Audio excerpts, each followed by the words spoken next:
ነገር ብናደርግም እሱ እያደረገ ያለው ነገር ተገቢ ነበረ። አሁን እኔ ምክንያቱም ለእናንተ ብሎ ብዙ እየተንከራተተ ነበር። ስራውን ትቶ እንደ ሽማግሌ ሳይከበር ገብሻል እንደ አባት ሳይከበር እንደ ሽማግሌ ሳይከበር እንዳይከበር የምታደርጉት እናንተ መሆናችሁ አቅታችሁ ነው። አሁን እዚህ ጋር መጣ ኤፍሬም አብርሃም ለምን ታሰረ? አባቴ እንደ አባት አልተከበረም፣ እንደ ሽማግሌ አልተከበረም። እሺ ማላይ ልታሾፉ ነው? አባቴ ማላይ ሩታ ላይ አይደለማ። እንደ አባት እንደ ሽማግሌ እንዳይከበር የምታደርጉት እናንተ ልጆች ናችሁ፣ እናንተ ልጆቹ ማለት ነው። ከዛ ውጭ ማንም አይደለም። ምክንያቱም በሆነ ባልሆነውን አምጥታችሁ ሽማግሌ ነው ተከብሮ የሚኖር አባት ነው ሲመርቅ ሰውን ሲወድ በጣም ሩህሩህ አባት ነው። የታወቀ ነው ሀገርም ላይ ማለት ነው። ነገር ግን እናንተ በተጨማለቀና ጭምድቅልቅ ባለ ስራ አምጥታችሁ እየጨመራችሁ እንደ እርጎ ዝንብ ጥልቅ እያደረጋችሁት እንዴ! የሰው አባት አታዩም እንዴ? የሰው አባት እኮ ተከብሮ እየኖሩ አይደል እንዴ? አጎታችሁ አታዩም እንዴ? እነ ሩታ አባት ተከብረው እየኖሩ አይደል እንዴ? እናንተ አባታችሁ ተከብሮ እንዳይኖር እያደረጋችሁ እኮ እራሳችሁ ናችሁ። ሲቀጥል ደግሞ የልጃችሁ ጥፋት አትሸፋፍ ነው። ሁሌ ደግሞ ስህተት ያለበትን ቪዲዮ እንድትሰራ የምታደርጓት ሩታ ለምንድን ነው አላቅም። ሰላም አለይኩም ወራህመቱላሂ ወበረካቱ። ውድና የተከበራችሁ ቻናሌ ቤተሰቦች እንዴት ናችሁልኝ? ደህና ናችሁ? ላይክ፣ ሼር፣ ሰብስክራይብ እያደረጋችሁ እስከ መጨረሻ ተከታተሉኝ። ሰሞኑ እንግዲህ ሩታዬ አብርሃምን አሳሰረችው ወይም ደግሞ እስር ቤት አስገባችው በማለት ኤፍሬም እንግዲህ ጋሽዬ በጣም ተቆጥተዋል። ጋሽዬ በጣም አዝኖብሻል። እግዚአብሔርን ፈጣሪ ሆይ ትዕግስቱ ስል እንደው ይቅር ይበላችሁ፣ እውነት ይቅር ይበላችሁ። እኔ ምንም ልል አልችልም። እኔ ማሉ አይመለከተኝም። የእናንተ መቃብርና የኔ መቃብር ይለያያል። አንድ አፈር ውስጥ ብንገባ መቃብራችን ይለያያል። የምትጠየቁ በስራችሁ ነው። ሌላኛውም ሰው የሚጠየቀው በስራው ነው እንጂ ማንም በማንም ስራ የሚጠየቅ የለም ማለት ነው። እና እግዚአብሔርን አዝኖብሻል ጋሽዬ፣ እግዚአብሔርን እንደዚህ ብሎብሻል። ከኔ ጋር ተቆራረጥንም አልተቆራረጥንም ምንም አይደለም። ነገር ግን ጋሽዬ እንደ ሽማግሌ እንደ አባት ሳይከበር ለእናንተ ትዳር ብዙ መስዋዕት ሲከፍል ነበረ። አያችሁ አይደለ? አሁን ማለት የነበረብህ ይሄ ነበረ። እንደዚህ ጋር መጠ ወንድሜ ስህተት ሊኖርበት ይችላል፣ ጥፋት ሊኖርበት ይችላል። ነገር ግን እዚህ መወሰን አልነበረብሽም፣ ወይም ደግሞ እኛ እናስተካክለው ነበረ፣ እንመክረው ነበረ ብሎ መመለስ ትችል ነበረ። ሲቀጥል ደግሞ ማለት ነው እንደ አባት ያላከበረችው ሩታ ናት ወይስ እናንተ ናችሁ? እንደ አባት እንደ ሽማግሌ ያላከበረው ተመልካች ነው ወይስ እናንተ ናችሁ? ተመልካች እንኳን አባታችሁ እንዳያከብረው እያደረጋችሁ ያላችሁት እኮ እናንተ ናችሁ። እናንተ ማለት ነው በማይረባ በተጨማለቀና በተዋረደ በዘቀጠ ነገር እያመጣችሁ ጥልቅ አድርጋችሁ ታስገቡታላችሁ። እሱ ራሱ ለምን እሺ ብሎ እንደሚገባላችሁ ፈጣሪ ወቀው። እኔ አላቅም። አስገድዳችሁም ይሁን አሳምናችሁ ሊሆን ይችላል። ማስገደድማ አባትን አታስገድዱም፣ እርግጠኛ ነኝ። ምክንያቱም ይህንን አክል ህፃን ልጅ አይደለም ማለት ነው።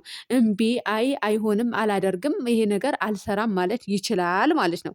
ትልቅ ሰው እስከሆነ ድረስ እኔ ራሱ እንኳን የሆነ ነገር ቢሰጠኝ ይሄ ነገር አድርጊ ብባል አላደርግም። ምክንያቱም የሚጠቅመኝና የሚጎዳኝ አውቃለሁ። የሚያዋርደኝና ክብሬን ዝቅ የሚያደርገው ነገር በደንብ ጠንቅቄ ስለማቅ ማለት ነው። ስለዚህ አባታችሁ እንደ አባት አክብሩትና አስቀምጡት በቦታው። አባት በተቀመጠበት ቦታ አስቀምጡ፣ አባት በሚቀመጥበት ቦታ አስቀምጡ እንጂ አትዝረክረኩ። አባት ቡታጀራ ላይ እስካሁን ድረስ ማንንም ራሱን ክብሩን በሆነ ባልሆነ በተጨማለቀ ነገር አባቱን እያስገባ የለም እስከዛሬ ድረስ። እናንተ ግን በተጨማለቀ ነገር እያስገባችሁ ነው ያላችሁት እስካሁን ድረስ ማለት ነው። ስለዚህ በዚህ ነገር አውጥታችሁ እስኪ እንደ አባት አክብሩት፣ እስኪ እንደ አባት ትንከባከቡት ይሆናል። አትንከባከቡትም አይደለም። ምክንያቱም ለዚህ ነገር ራሱ ስንቶቻችሁ ናችሁ ሲጀምር አንጠልጥላችሁ እንደ ሽማግሌ ነው ትልቅ ሰው ነው አባት ነው ብላችሁ አክብራችሁታል እንዴ? አንጠልጥላችሁ እያንዳንዳችሁ የአብርሃም ቡችሎች ሳይቀሩ ማለት ነው እነ አቤል እነ ብሩክ ሳይቀሩ አይደል አንጠልጥለው የሚመጡት። የሩታ አክስት ብላችሁ አብርሃም አክስት ራሱ አንጠልጥላ አይደል የሚመጣው እንዴ?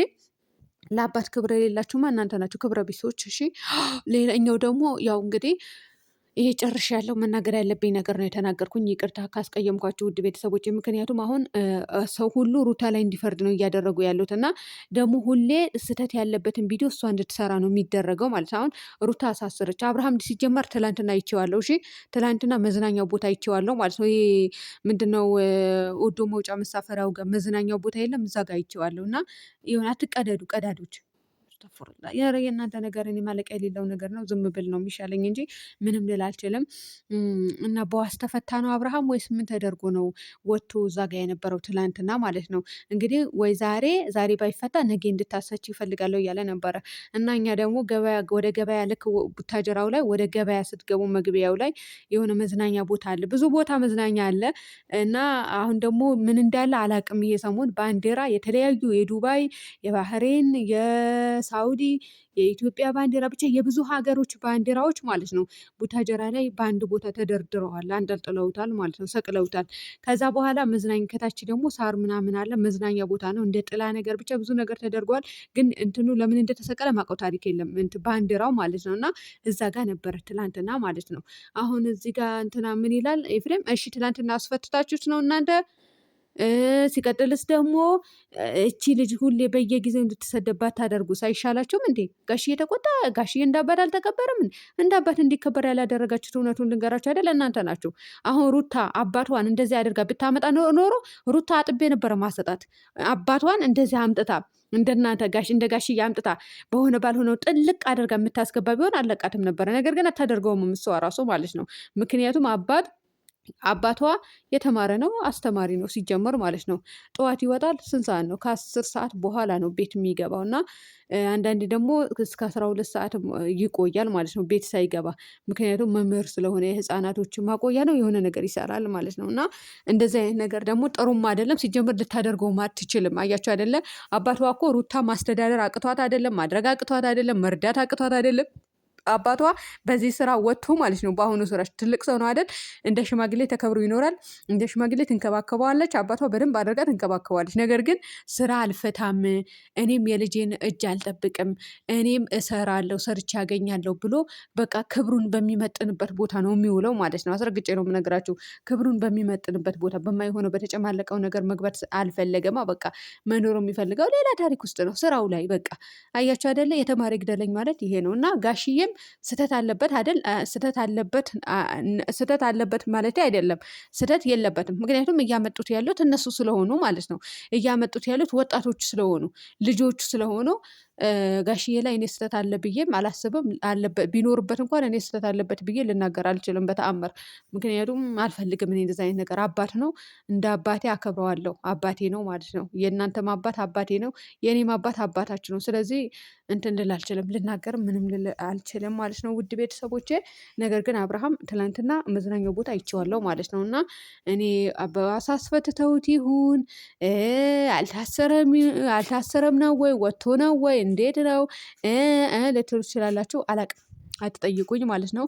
ሩታዬ ደግሞ አንቺም አይቼሻለሁ በሆነ ቦታ ማለት ነው። እኔ ልናገር አልፈልግም። ተው ተው ተው።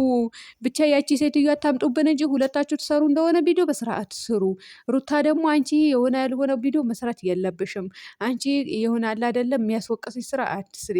ምክንያቱም አሁን ኤፍሬም የተናገረው ንግግር እውነት ለመናገር እንደ አባት አይከበርም፣ እንደ ሽማግሌ ሳይከበር ያለበትን ቦታ ሩታ ነው የሚያስወቅሰው ማለት ነው። ጥሩ አይደለም።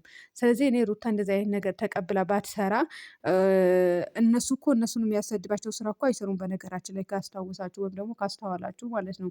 የሆነ ቤተሰብን ነክ ነገር ሰውንም ነክ ነገር አይሰሩም። በቃ ተንኮል ነገር ማለት ተንኮሉም ደግሞ ለማን ነው የሚሰጡት? ለሩታ ይሰጧታል። እሷ ደግሞ ትሰራዋለች ማለት ነው። ለምን እንደሆነ አላውቅም። እንግዲህ ፈጣሪ ወቀው። ምን ነበረበት እናንተ ረጋ ብላችሁ ሰከን ብላችሁ። እናንተ እኮ ካሁን በኋላ እኮ ልጆች አይደለችም፣ ትልልቅ ሰዎች ናቸው። ምክንያቱም የልጅ አባትና እናት ናቸው። ልጅ እስካለ ድረስ ልጃችሁ ነው ህፃን በአሁን ሰዓት፣ ወይም ደግሞ ልጃችሁ ነው ትንሽ እንጂ እናንተ ትንንሽ ልጆች አይደላችሁም። ከ20 ዓመት በላይ ናችሁ። ስለዚህ የሚጠቅማችሁና የማይጠቅማችሁ ለይታችሁ ታውቃላችሁ። እና የወደኋላ ክብራችሁ ዝቅ የሚያደርገውና የማያደርገው ለይታችሁ ታውቃላችሁ ብዬ አስባለሁ። ውሽሚትም እንግዲህ ቲክቶክ ሰፈር ላይ የሆነ መልእክት ለቃለች ማለት ነው። አይቼዋለሁ ቅድም። ፈጣሪ ምናምን ትላለች። ፈጣሪዋን የት አባቷ የት እንደምታውቅ አላውቅም። ምን አይነት ፈጣሪ እንዳላትም አላውቅም። እኔ ኤፍሬም ራሱ እግዚአብሔርን ጋሽ ያዝኖብሻል ሲል ራሱ ገርሞኛል። እኔ የእናንተ ነገር እኔ አላቅላችሁ። እንግዲህ ፈጣሪ ወቀው ማለት ነው። ደግሞ እግዚአብሔርን ማርያምን ባትሉ ምን ይመስላችኋል? ሳትምሉ ብትሰሩ መሀላው ግዴታ ነው እንዴ? ተፈርሞባቸዋል። ሲቀጥል ልጅቷን የሚያሰድብ ስራ አትስሩ። እውነቴ ነው የምላችሁ። እና ከዚህ በላይ ምንም ማለት አልፈልግም። ውድ ቤተሰቦቼ በያላችሁበት ሰላም ሆኖልኝ ሁላችሁ